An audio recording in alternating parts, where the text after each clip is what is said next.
Bismillah. Assalamualaikum warahmatullahi wabarakatuh. Alhamdulillahi rabbil alamin. Wassalatu wassalamu ala ashrafil mursalin wa ala alihi wa sahbihi ajma'in.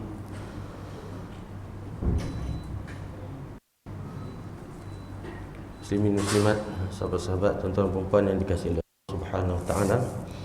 Marilah sama-sama kita mulakan perkongsian pada malam ini dengan membaca Ummul Kitab Al-Fatihah. A'udzu billahi minasy syaithanir rajim. Bismillahirrahmanirrahim. Alhamdulillahi rabbil alamin. Ar-Rahmanir Rahim. Maliki yaumiddin. Iyyaka na'budu wa iyyaka nasta'in. اهدنا الصراط المستقيم صراط الذين أنعمت عليهم غير المغضوب عليهم ولا الضالين.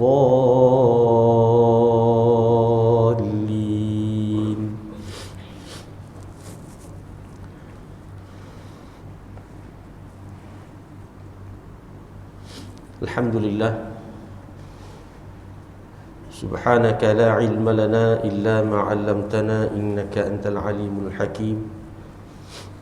Maha sucimu ya Allah, tidaklah kami ini memiliki sebarang ilmu pengetahuan melainkan sekadar apa yang telah kau ajarkan kepada kami. Innaka antal alimul hakim. Sesungguhnya engkaulah Tuhan yang maha layak memiliki segala ilmu, dan engkaulah Tuhan yang maha bijaksana. Wala haula wala quwwata illa billahil aliyyil azim. Tidak ada daya dan tidak ada keupayaan yang ada pada diri kami ini melainkan kami bergantung harap dengan bantuanmu yang maha perkasa lagi maha agung. Allahumma salli ala sayyidina Muhammadin wa ala alihi wa sahbihi ajma'in, amma ba'd. Yang saya kasihi pengurusi masjid, imam, Tuan Bilal, dan juga seluruh hadirin hadirat muslimin dan muslimat yang dirahmati oleh Allah Subhanahu wa taala. Alhamdulillah, pada malam ini Allah beri kesempatan kepada kita untuk kita, boleh saya sebut, menyambunglah perbincangan daripada buku tafsir Al-Quran di radio Abrul Athir ni, karangan Haji Sun Haji rahimahullah. Dan saya terus masuklah kita kepada surah Al-Baqarah, Haji, surah Al-Baqarah. Seperti mana yang saya dimaklumkan, tuan-tuan telah pun memulakan perbincangan kitab ini sebelum daripada ini pada surah Al-Fatihah.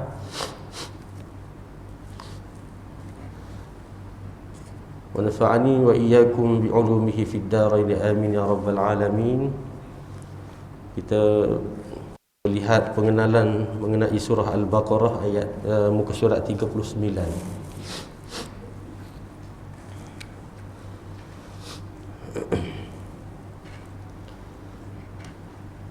Pengenalan mengenai surah Al-Baqarah sebagaimana yang telah terdahulu huraiannya dalam pengenalan mengenai Al-Quran.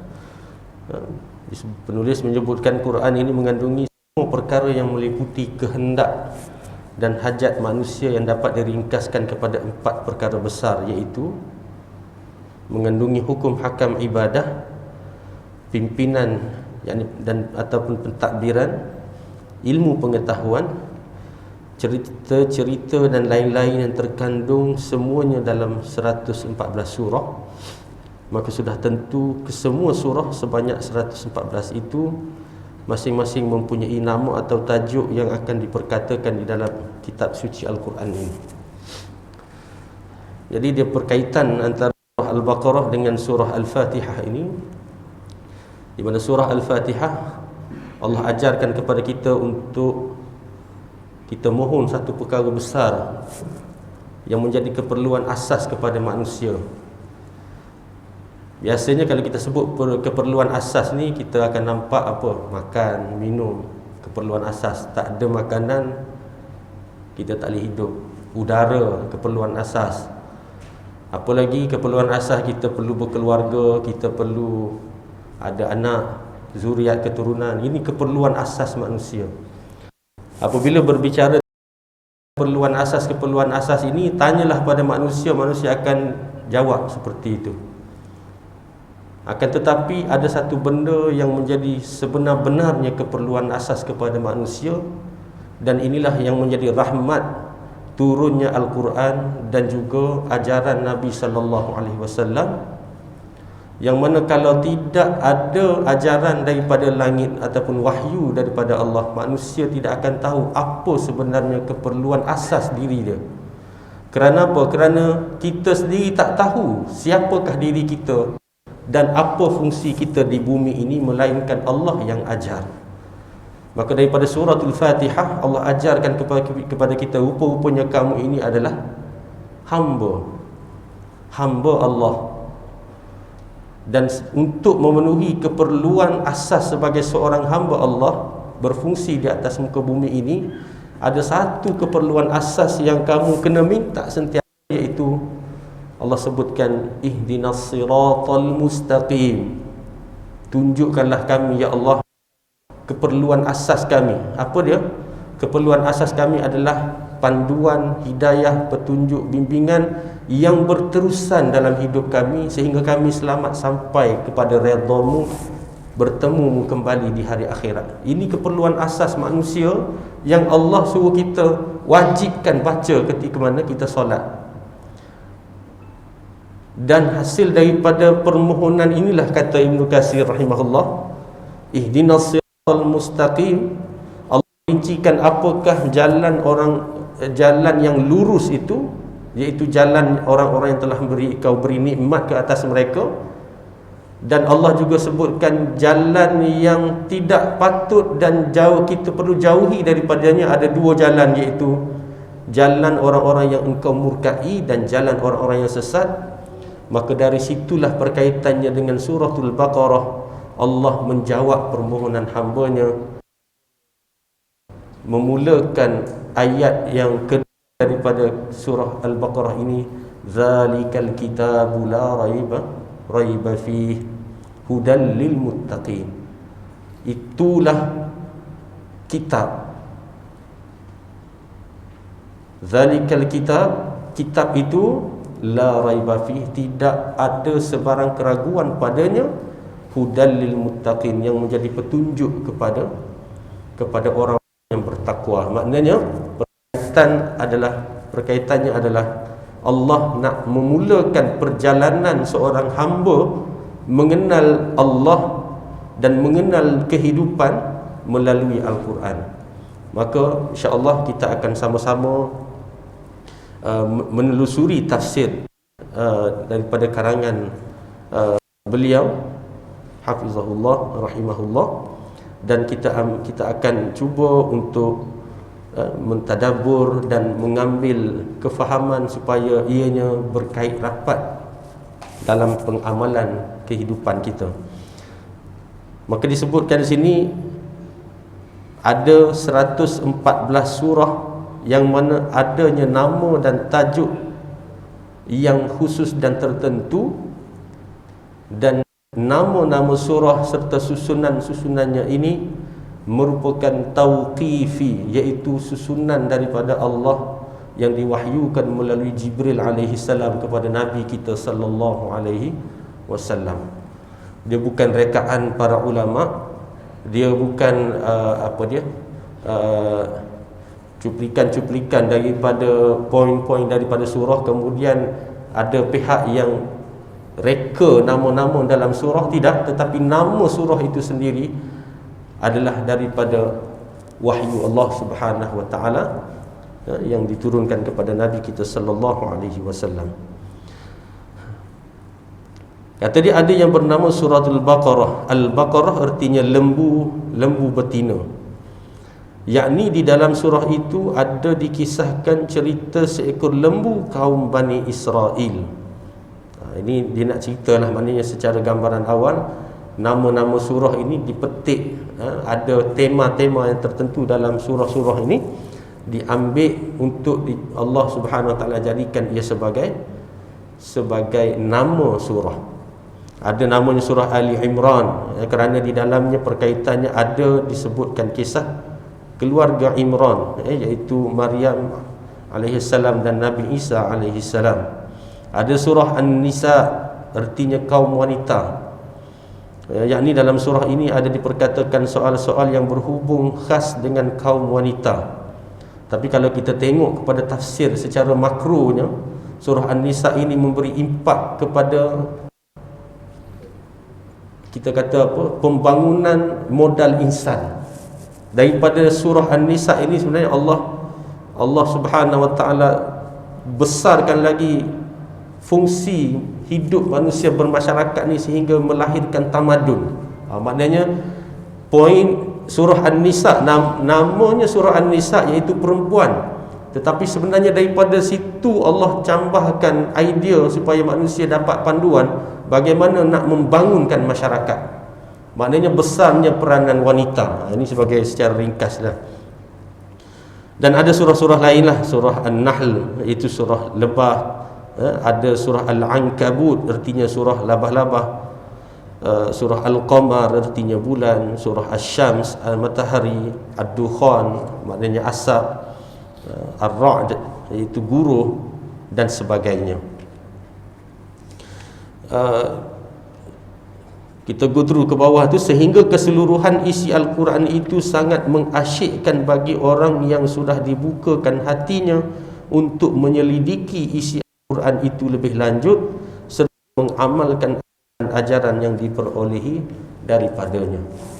Maka ketika mana kita menceritakan tentang tafsir, ada satu lagi disiplin yang kita perlu ambil dari ketika mana kita menelusuri Al-Quran, iaitu jangan lupa daripada tafsiran yang kita telusuri itu ada dua benda besar lagi yang perlu kita manfaatkan, iaitu tadabbur dan juga tazakkur.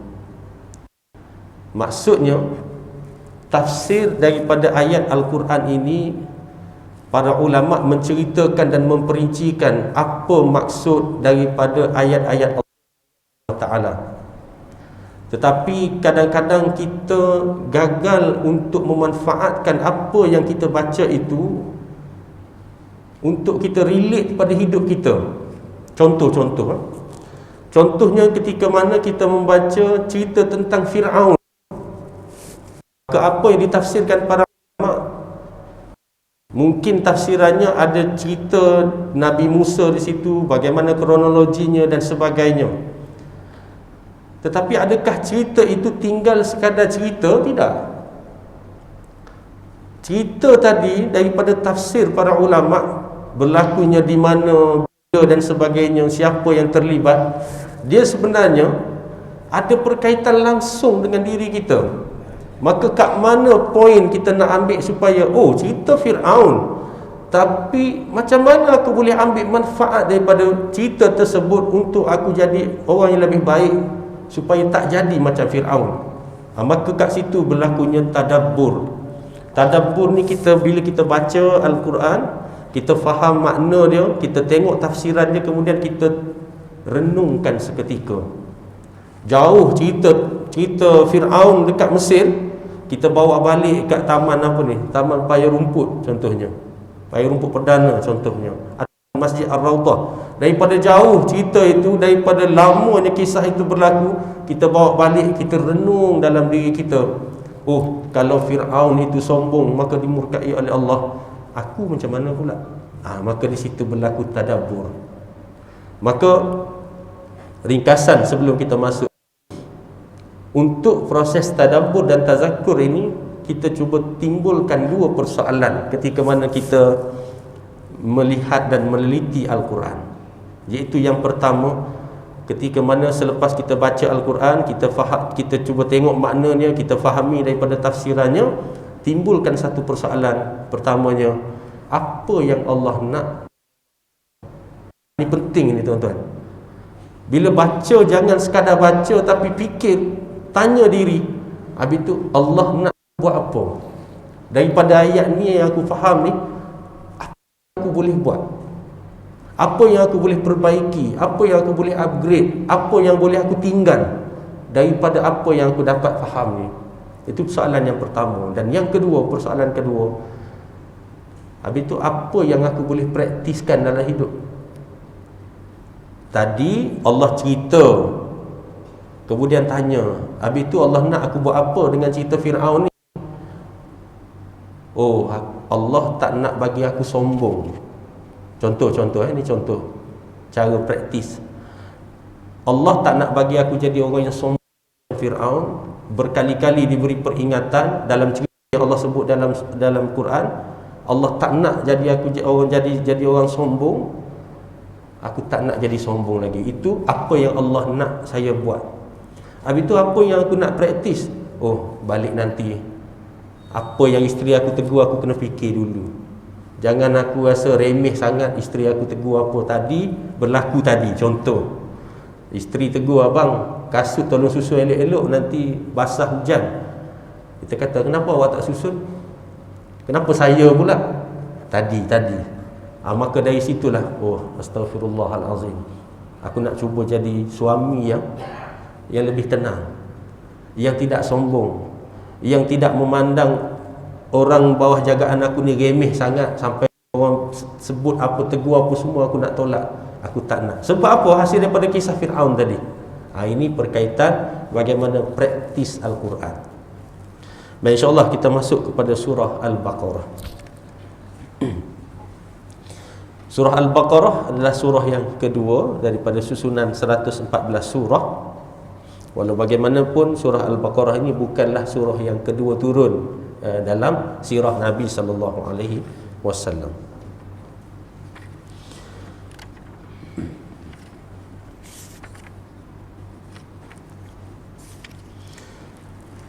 Baik, kalau boleh saya baca, kemudian tuan-tuan ikut bacaan, insya-Allah, sebelum kita baca terjemahan dan tafsirannya. Bismillahirrahmanirrahim.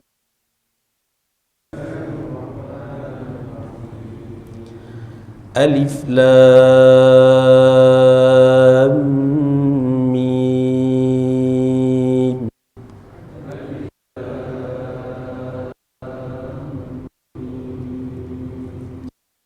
Zalikal kitabu la raiba fihi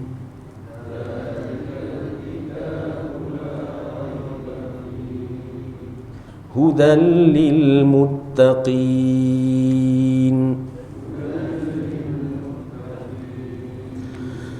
alladzina yu'minuna bil ghaibi wa yuqimuna as-salata wa mimma razaqnahum yunfiqun.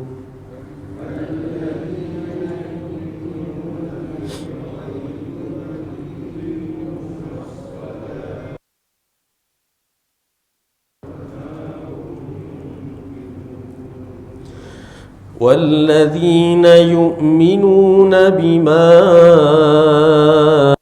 أنزل إليك وما أنزل من قبلك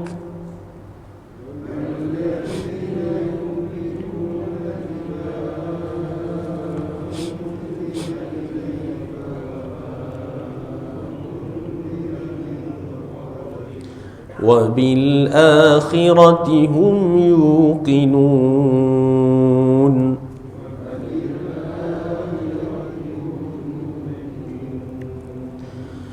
أولئك على هدى من ربهم وأولئك هم المفلحون.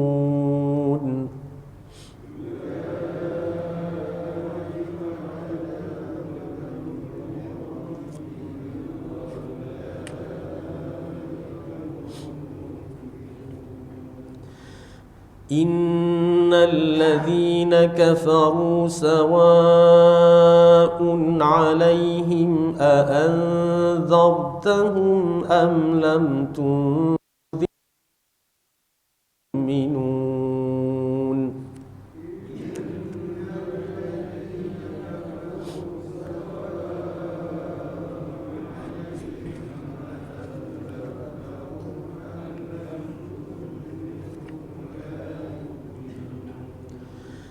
khatamallahu ala qulubihim wa ala sam'ihim wa ala absarihim ghishawah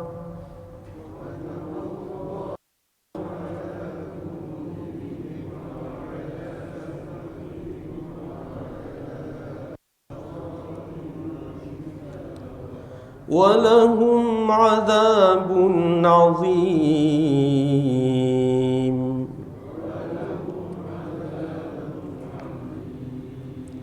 Sadaqallahul azim. Ayat yang pertama, Alif Lam Mim. Allah yang Maha mengetahui maksudnya. Zalikal kitab, Quran ini. Tapi dalam perkataan asal zalika itu maknanya itu. Tapi dia sebutkan sini kenapa diterjemahkan Quran ini.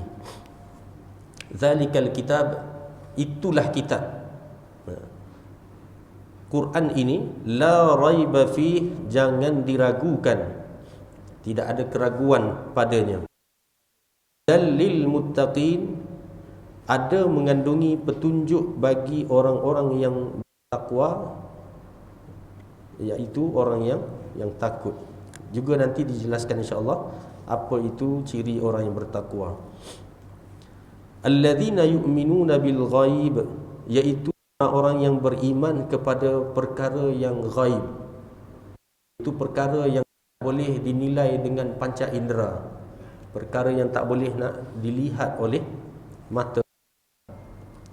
Wa yuqimunas salah, dan orang-orang yang mengerjakan sembahyang, yakni mendirikan solat.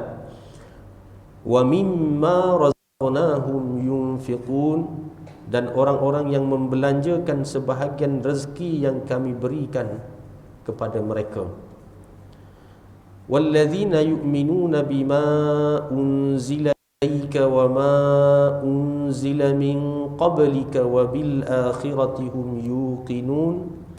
Orang-orang yang beriman dengan kitab yang diturunkan kepada engkau wahai Muhammad sallallahu alaihi wasallam, dan yang diturunkan sebelum engkau, sedang mereka itu berhati yakin kepada hari yang kemudian, yaumil akhirah, yakni hari akhirat. Ulaika ala hudam mir rabbihim, mereka itu dapat petunjuk daripada Tuhan mereka, yakni Allah Subhanahu wa taala. Wa ulaika humul muflihun, dan mereka itulah orang yang mendapat kemenangan. Innal ladzina kafaru, sesungguhnya orang-orang yang kufur, ingkar, sawa'un alaihim, sama sahaja bagi mereka, a'anzartahum am lam tunzirhum, engkau beri pengajaran, yakni khabar takut ataupun kita panggil amaran kepada mereka, am lam tunzirhum, ataupun tiada kau berikan pengajaran, perkhabaran ataupun ancaman, la yu'minun, mereka nescaya tiada juga mereka beriman. Minta maaf, bahasa saya kadang-kadang dia lagi daripada bahasa teks asal, tapi konteksnya sama, insya-Allah. Khatamallahu ala qulubihim, Allah telah mencap. Apa dia mencap? Khatam ni kalau dalam bahasa Arab disebut sebagai patri, welding. Itu khatam. Khatamallahu ala qulubihim, Allah telah mencap, menutup hati mereka. Wa ala sam'ihim, pendengaran, yakni dan juga atas pendengaran mereka. Wa ala absarihim, dan juga mata mereka ada sama tertutup. Walahum azabun azim, dan bagi mereka azab yang besar. Azim, azab yang besar menanti mereka. Jadi ayat 1 hingga 7 ni Allah Subhanahu Wa Taala sebutkan kepada kita terus pembahagian antara iman dan kufur. Ciri-ciri orang-orang yang beriman dan ciri-ciri orang yang kufur. Kita lihat huraiannya. Surah Al-Baqarah ini mengandungi 286 ayat. Semuanya diturunkan di Madinah kecuali satu ayat sahaja. Ayat bilangan yang ke-281. Ini overall berkaitan dengan surah ini. Diturunkan di Mina. Mina ni mana? Negeri Mekah kan. Di Mekah. Kalau kita buat umrah ataupun haji, kita akan lalu kawasan-kawasan ni. Yang berbunyi a'udzubillahi minasyaitonirrajim wattaqu yawman turja'una fihi ila Allah thumma tuwaffa kullu nafsin ma kasabat wa hum la yuzlamun. Shadaqallahul azim. Takutlah kamu kepada hari yang kemudian yang akan dikembalikan kamu kepadanya menghadap ke hadrat Allah, kemudian disempurnakannya balasan amalan seseorang sedang mereka itu tiada teraniaya.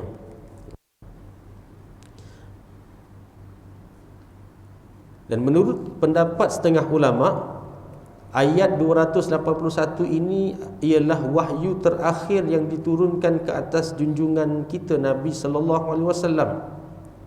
Tetapi ada khilaf. Khilaf ni maknanya perbezaan pandangan daripada ulama.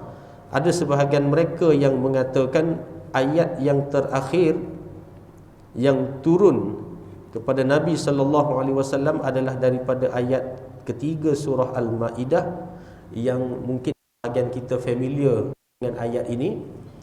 A'udzubillahi minasyaitonirrajim. Al-yawma akmaltu lakum dinakum wa atmamtu 'alaikum ni'mati wa raditu lakumul Islam madina. Sebagaimana yang telah disampaikan terdahulu dalam pendahuluan berkenaan dengan Al-Quran. Mereka yang mengatakan ayat ini sebagai wahyu terakhir memandang di antara ayat-ayat yang terpenting dialah yang terakhir diturunkan. Wallahu alam. Ini pendapat para ulama lah. Ada perbezaan pendapat. Tetapi satu poin yang penting di sini disebutkan, ayat 281 ini diturunkan di Mina. Mina ni mana? Di Mekah. Tetapi kalau saya tanya tuan-tuan, kalau dikirakan ayat ini secara ayatnya, adakah ayat ini ayat Makkiyah atau ayat Madaniyah? Dalam ilmu ulum Quran dia ada dua jenis kategori nuzul ayat. Nuzul ayat yang pertama ayat Makkiyah. Makkiyah maknanya Mekah ke Madinah? Madaniyah, Madinah. Jadi dikata ayat ni turun di Mina. Mina ni dekat dalam kawasan Mekah. Saya nak tanya tuan-tuan, ayat ini ayat Madaniyah ke ayat Makkiyah? Kan? Dekat dengan Mekah, mungkin Makkiyah, tetapi sebenarnya ayat ini ayat Madaniyah. Sebab apa? Sebab nuzul ayat ataupun kategori nuzul ayat sama ada Makkiyah ataupun Madaniyah, dia bukan disebabkan tempat turun tersebut. Dia bukan sebab lokaliti tempat turun ayat tu di Mekah maknanya ayat tu Makkiyah, tidak. Tetapi kategori Makkiyah dan Madaniyah ini adalah berdasarkan dua fasa dalam dakwah Rasulullah sallallahu alaihi wasallam. Faham betul-betul. Itu fasa yang pertama, 13 tahun Nabi berdakwah di Mekah. Maka ayat-ayat yang turun dalam tempoh itu dinamakan sebagai ayat ataupun surah Makkiyah. Dan ayat yang turun selepas era penghijrahan Rasulullah sallallahu alaihi wasallam di Madinah, iaitu 10 tahun Nabi di Madinah, fasa kedua perkembangan Islam. Ayat-ayat dan surah yang turun pada ketika itu, period of time, itu adalah disebut sebagai ayat Madaniyah. Walaupun ayat itu turun di Mina ataupun di Arafah, lokalitinya berdekatan dengan kota Mekah, tetapi ia turun pada era selepas hijrah, maka itu adalah ayat Madaniyah. Jadi kalau katakan ayat ni ayat terakhir, Ayat terakhir ni fasa Nabi berdakwah di Makkah ke fasa Nabi berdakwah di Madinah? Di Makkah. Di Madinah. Maka walaupun turun di Mina, kategori ayat ini disebut sebagai ayat Madaniyah. Ni kan, insya-Allah. Itu sebagai info lah. Okey. Mungkin kita tak sempat habiskan semua daripada 1 hingga 7 ni, dan mungkin tak masuk habis pun. Kita akan sambung-sambung lah, insya-Allah, sebab masa pun terhad. Baik, ayat pertama dalam surah ini dimulai dengan alif lam mim, 3 huruf. Dan ada hadis yang Nabi sebutkan, satu huruf yang kamu baca dalam Al-Quran, ini mafhum hadis Nabi SAW, bersamaan dengan 10 gandaan pahala. Satu huruf 10 pahala. Aku tidak maksudkan alif lam mim itu satu huruf, tetapi alif satu huruf, lam satu huruf, mim satu huruf, kata Nabi SAW, atau kama qala. Jadi maknanya alif lam mim ini pun sudah memberi makna yang besar. Sebab itu kita dituntut untuk mengaji dan berguru tentang ilmu bagaimana menyebut huruf-huruf ini dengan tepat.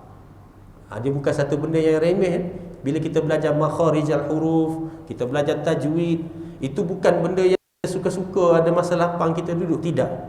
Tetapi sebenarnya dalam proses kita nak memperkemaskan bacaan sebagaimana yang paling mirip dengan bacaan Rasulullah sallallahu alaihi wasallam. Ini fokus kita. Sebab tu bila kita belajar makhraj huruf, walaupun susah lah ustaz nak sebut shin macam mana, sad macam mana, tapi ia perlu kita lazimi dengan satu hasrat, kita nak memperelokkan bacaan kita, nak lebih mendekati bacaan Rasulullah sallallahu alaihi wasallam. Dan banyak surah yang dimulai dengan huruf-huruf muqatta'ah ini, huruf-huruf yang terpotong-potong ini. Jadi poin yang terakhir sebelum kita tutup perbincangan kita malam ini, alif lam mim ni apa makna dia? Kata ahli tafsir, wallahu a'lamu bihaqiqatih. Allah sahaja yang maha mengetahui hakikat dia. Baik, daripada satu ayat ni je saya nak timbulkan 2 persoalan tadi. Apa yang Allah nak buat dan apa yang Allah nak, apa yang saya perlu praktiskan. Apa dia? Ustaz, alif lam mim tak ada makna ustaz, macam mana kita nak faham? Ya, daripada yang kamu tak faham tu, apa kamu boleh faham? Itu persoalannya. Apa dia kita boleh ambil? Sebenarnya memang kita ni jahil. Dalam Al-Quran tak ada satu huruf pun yang sia-sia Allah sebut. Walaupun hatta kamu tak tahu maknanya, ini disiplin para ulama. Bila tak tahu, Allahu a'lam, kita kena yakin bahawa hanya Allah sahaja yang tahu. Bermakna bukan sahaja ini, dalam hidup kita ni sebenarnya banyak tak tahu, dan kita kena sandarkan harapan kita, panduan kita hanya kepada Allah. Maknanya bila kamu tak tahu, kamu kena yakin bahawa hanya Allah yang tahu. Maka zalikal kitabul la raiba fihi. Ni Allah dah kata ni, kitab ini tak ada ragu.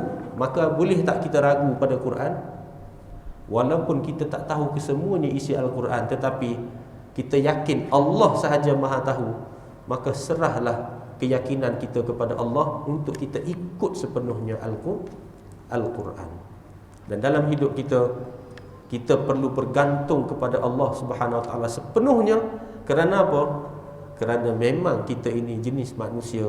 Manusia ini jenis yang jahil, yang perlu bimbingan Allah. Maka hati kita akan sentiasa lunak untuk meminta dan bermohon kepada Allah Subhanahu Wa Taala. Jadi saya rasa sekadar itu dulu. InsyaAllah kita akan sambung selepas ini pada siri-siri kemudian ini, insyaAllah.